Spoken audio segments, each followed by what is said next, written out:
Dear students, let us start the discussion on today's newspaper, that is 2nd May 2017. The first article, Being Pragmatic with Yong Yang. This is about the growing war clouds in Korean Peninsula. Here, previously, the South Korea and North Korea, they are one single country. During the Cold War period, these are being divided. The North Korea got the support of the USSR. South Korea got the support of United States of America. After the collapse of the USSR, insecurities of North Korea are growing high. And China is able to fill this void to an extent, but it is not able to replace it. And the second is, China also has its own calculations in the Korean Peninsula and its relations with the United States of America and Europe. So here, the South Korea is under the nuclear fold of the United States of America, and nuclear testing by North Korea is raising the tensions over there. So then what the North Korea wants? It wants a guarantee for its regime continuity. And to what extent China can provide for that guarantee is a major question over here. And the second is, the US and North Korea relations are not continuous, or there are policy inconsistencies in these relations are being concerned. So let me put it this way.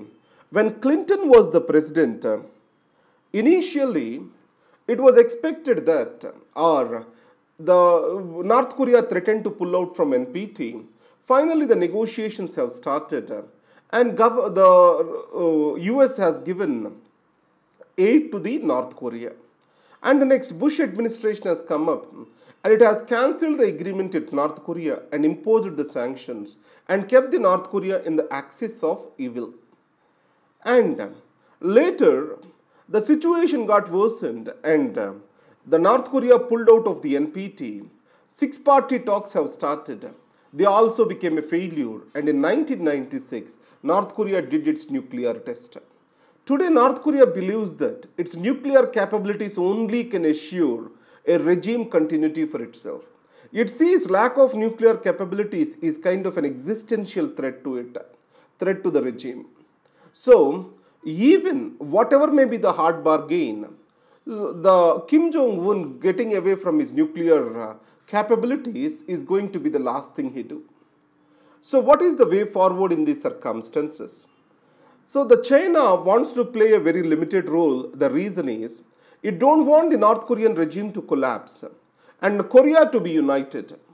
Then only it can enjoy the leverage in the Korean Peninsula. And the second, third missiles, terminal high altitude missiles are being deployed in South Korea. Park Geun-hye, the president of South Korea, she has allowed United States to deploy these missiles. China has been very worried once these missiles were deployed because US can use them to spy on China and its military activities. So in this context, the only way forward is a dialogue. Or I can put it this way, a straight dialogue that can help to fight this particular nuclear menace which is going on in Korean Peninsula. But one thing for sure is, any kind of use of force or sanctions, these are not going to help the North Korea solve the Korean problem. That's what is this article talks about. Guided by the Constitution. So it is about Justice K.K. Matthew. But however, we are not going to discuss much about this. So just remember, that is Keshavananda Bharati case, basic structure philosophy of the Constitution, and try to understand that. So you know that in the Keshavananda Bharati case, the Supreme Court held that yes, Parliament can amend any part of the Constitution other than the basic structure. But the basic structure is not been defined. What the Supreme Court states, that is going to be the part of the basic structure of the Constitution. Next is Lokpal and the law. You know that in 2013, the Lokpal Act was enacted by the Parliament, but till now, Lokpal is not being established. What is the reason for this? According to the Act, a selection committee shall consist of a leader of opposition in Lok Sabha. As of now, as no party has minimum 10% of the seats, no opposition party has 10% of the seats, there is no leader of opposition. And stating this or citing this as a reason, government is postponing the appointment of Lokpal. Now, this 10% rule, how it has come into existence? The first speaker, Mavlankar, he has given a ruling that an opposition party shall have 10% of the seats for minimum. Later, in determining the salary and conditions of the office of the leader of opposition, so it has been stated that the largest party will become the opposition party. But as of now, there is no clear-cut legal premise for recognizing an opposition party in Lok Sabha. And the second thing what the Supreme Court clarified is, the Lokpal Act itself clearly states that if the selection committee is not complete or has vacancies, that cannot be a reason for not appointment of the Lokpal. In spite of vacancies, the selection committee can move forward in appointing the Lokpal. So the Supreme Court has given this clarity, and hopefully we can see Lokpal will be constituted. Next is equity in taxes. This is about imposing the taxation on agricultural income. So with regard to agricultural income is concerned, higher farm income need to be taxed. The reasons are agricultural income, non-taxation of the agricultural income is becoming a loop or else an cause for tax evasion. And second, the tax base is consistently very low in India. So the high income farmers can be taxed, but the problem will be how to differentiate the low income farmers from the high income farmers. This criteria has to be very clear. And second is, the farming community is generally been viewed as low income community. And also considering the votes and the number of people dependent on the farming community, it is a no-go area for the politics. So unless we are clear with the criteria, the imposition of the taxes on the farm income is not advised. And the second thing is, the farm income which has been taxed, how much the government is expecting a revenue for it. So is government looking this as a loop to correct the loophole or to gain revenue out of it? Now, as the machinery which has to collect the farm income, it has to be spread throughout the length and breadth of the country. The cost of collection of the taxes is expected to be much higher than the tax amount itself. And the farm income is a subject in the state list. So these are the things. Now without proper criteria, if farm income is being taxed, and much of the capital which is there in agriculture now may shift into the other profitable sectors, that is one apprehension which we have to keep in mind. So these are the important things for today. The next is open-ed page. The national in the municipal. Now, to understand this article, we need to understand how the political parties and multi-party democracy evolved in India. Now, when you have multiple political parties, it is a symbol that there are multiple views and opinions are reflected in the democracy. Initially, India functioned like a single party democracy or single party dominant system with Congress is at the helm of affairs from Delhi to local panchayat. And during Indira Gandhi era, the competitive politics entered into India. To an extent, a multi-party democracy is established. 1967, and few of the states Congress lost the power. 77, Janata Party came to power at the center. By 1980s, many of the regional parties have evolved, and to that extent, the multi-party democracy is established. By 1990s, this multi-party democracy has led to the coalition era in India. So, this transformation has led to reflection of the diversity of India to an extent on the positive side. And this diversity of the political opinion makes the democracy more aspirational and reflective of the people and public opinion. Now, as the BJP is growing in power, and from national to local level, it is trying to contest and gain the position. Obviously, a kind of uniformity and homogenization is developing back in Indian politics. Is this, we are moving back in the cycle of political transformation? That is what is the question coming up. So, is this homogenization in the politics one party enjoying the majority at all levels of governance, can it hold good for democracy? That is what is the question posed by Shiv Vishwanathan over here. Sukma is a wake-up call. This talks about fight against Naxalism. Now, remember, the Greyhound Special Forces in Andhra Pradesh are cited as the best example to fight against the Maoists.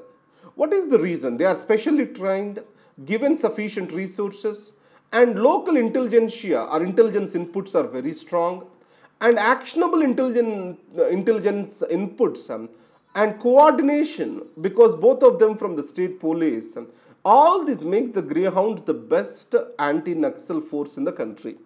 But in other states, the CRPF is deployed. There is no coordination with the state police, and intelligence is not been properly shared. There is no centralized intelligence data. And Home Ministry is concerned with multiple functions. Why can't we create a separate ministry for internal security? That is what is this article questions. So we have to create well-trained, well-resourced political force, and it has to be created at the state level and center coordinating the intelligence operations. For this specialized activity, a separate Ministry of Internal Security is necessary. And giants under scrutiny. So if you come into this article, now if you talk about India, you have Jawaharlal Nehru, and if you go to Turkey, Ataturk, and then Archbishop Macarius in Cyprus, these are all kind of founding fathers to their respective countries. The modern Turkey, which is secular, is being devised by Ataturk.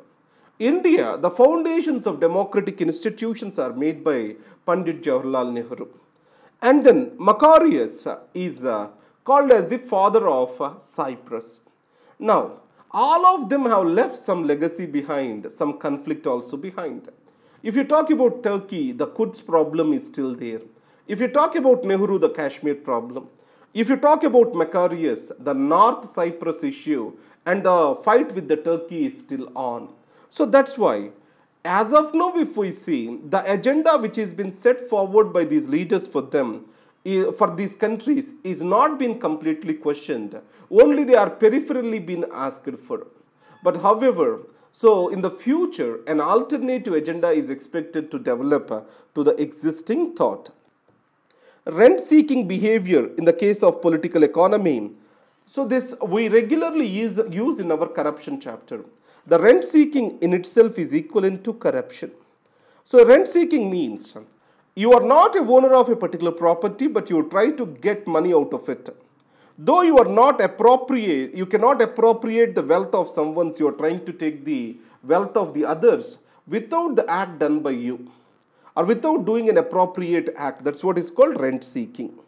So, rent-seeking for our general studies, remember it as corruption. If you are a pub-bad student, try to read it a bit deep. But rent-seeking, for simple understanding, you take it for corruption. Now, there is some disturbance, so I'm directly coming into the notes. Now, the first one is being pragmatic with Pyongyang.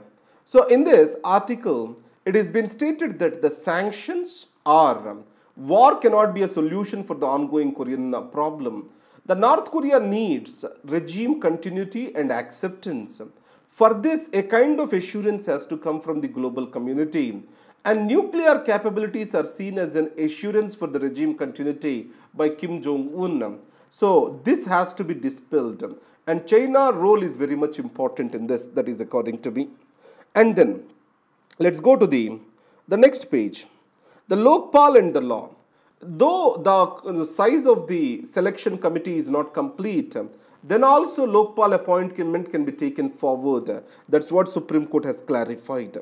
Equity in taxes. Here, understand this.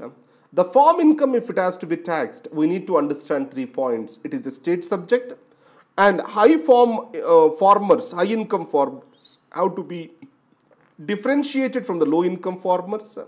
And third thing is, it shall not lead to diversion of the capital away from the farming sector. The national in the municipal.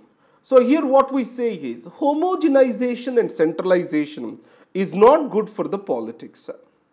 And then Sukma is a wake-up call. So this article, the author talks about having a dedicated ministry for internal security and greyhounds kind of model to fight against the Naxal menace. These are the things which are being spoken. And Erdogan is on visit to India. Erdogan, he talks about support for India to enter into UN Security Council. And also he has stated war on terror has to end, has to start. So there has to be, Erdogan calls for a war on terror and he also supports India's entry into UN. And fortification foods to tackle malnutrition. So what is meant by fortification? Try to understand over here. The fortification, let's take golden rice.